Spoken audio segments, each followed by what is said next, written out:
Now, a common problem that a lot of Photoshop users run into when they're creating reflections, especially in vehicles like this, is the three-quarter view. As you see here, we can see some of the front, or most of the front, and some of the side over here. And of course, creating a reflection for an image like this is a bit challenging. Actually I got an extra layer there I don't need.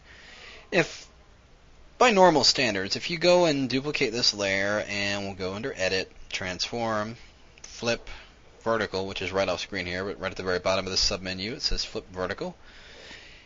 And if we drag this down, and let's change the blending mode here to Multiply, you can see that it doesn't quite line up. If I get it right to where this image, lines up with that, where it looks kind of convincing there, this wheel's way down here. It should be right up way up there. And of course it's all off angle. So that is the trouble with the three-quarter view inside Photoshop creating the reflection. Well, there is a workaround here. And the solution is quite simply to do it in pieces. And here's what I mean. I'm going to take my lasso tool here, and I'm just going to draw a very loose selection around the front of the car, just till it goes around this wheel here. Just like that. I'm going to just hold down my Shift key and add to that little selected area right there. And I'm just going to copy that selected area to its own layer. Press Command Control J. And then I'm simply going to go under Edit, and we'll flip that horizontal once again. Flip it vertically, rather. And we'll just kind of drag this down into position. I'm going to change the blending mode of this layer to, well, no, we won't multiply. And here I'm going to bring up my free transform. Drag this window out a little bit so we can see. Bring up my free transform by pressing Command or Control T. And then I'm going to go hold down my Control key or right click on the object and get up this little submenu here. I'm going to go to Skew. And you can see that Skew lets me tilt the object in a sense, but keeping it straight. It's keeping it straight up and down. It's allowing me to tilt it along the horizontal line there. And I'm just going to maneuver it until those shadows line up. You can see those two shadows right there. I'll let them line up right about there. Now we'll just hit OK. I'm going to create a layer mask on this layer now. Simply click on there, get my gradient tool, making sure we're going from a black to transparent. If I bring up my gradient editor, it's the second one right here. And click OK. And then coming in from the bottom on that layer mask, I'll hold down my Shift key and just drag up a little ways, just so we get a nice fade in there. Now there's a harsh edge over here by this wheel, so I'm simply going to get myself a soft brush, painting with black, so it masks it out. Just going to make that brush a little bit smaller, use my bracket key. I'm just going to brush out that little hard edge area right there.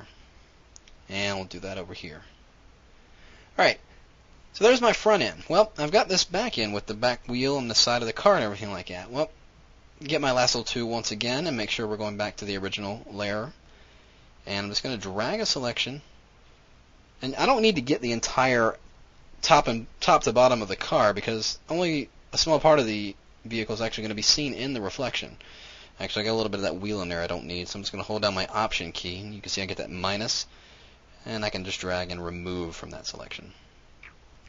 Alright, so with that area selected, I'm just going to press Command J again. We'll copy that area to a new layer. Then I'm simply going to go under Edit to Transform, Flip, Vertical once again.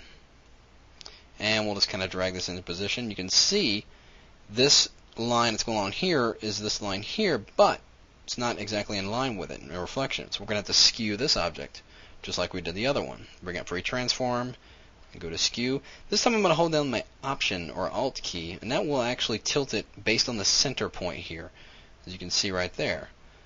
And we'll just kind of tilt it until those two areas seem like they're lined up, which they look like they are. Press Enter. Then I'm just going to drag this into position. And I'm going to create a layer mask for this one.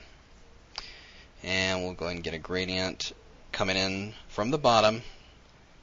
And we'll just drag that up just like that. I'm going to fine tune it with a soft brush here, just right in there a little bit. And we'll just come right in here, just like that. Alright, so we're almost there. Let's go back to that original layer and select that wheel area right up in here. Well, let's try that again. get most of that wheel area. Let's add a little bit to that. Copy that to its own layer, just like we did before. Again, we're going to flip it vertically. And we'll just drag that down into position here. I'm going to change that layer's blending mode to multiply, just like we did the others. Did I change that other one? No, I didn't. Let's change that one to multiply as well. Alright, so we got this wheel. Let's kind of nudge that into position there. And let's drop that layer's opacity down to about 50%. And let's do the same with this one. So all my reflection layers are set at 50% and a blending mode set to multiply. Back to that wheel image, I'm going to create a layer mask, get my paintbrush, make sure we're got a soft black brush again, and I'm just going to fine tune those areas in there, just like that. Let's get a gradient and kind of gradient that up just a little bit. Now you can see I've got some areas overlapping here with that section of the door and with this wheel, and since that section of the door is in front of that wheel area, I'm going to activate that area as a selection, just like that.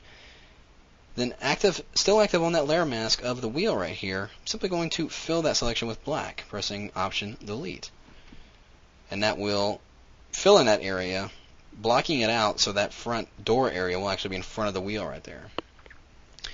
And let's go and select that front wheel. Again, this is not at 50%. Let's drop that down. And that pretty much does it. You can see we've got 3 layers here, each one building the reflection of that vehicle. And you can see it does take a little work, but it is possible to create a very convincing reflection on a 3/4 view of a vehicle like this. Just takes a little bit of time, a little bit of practice. So find yourself a similar type of image and we'll give it a try, and we'll see you again.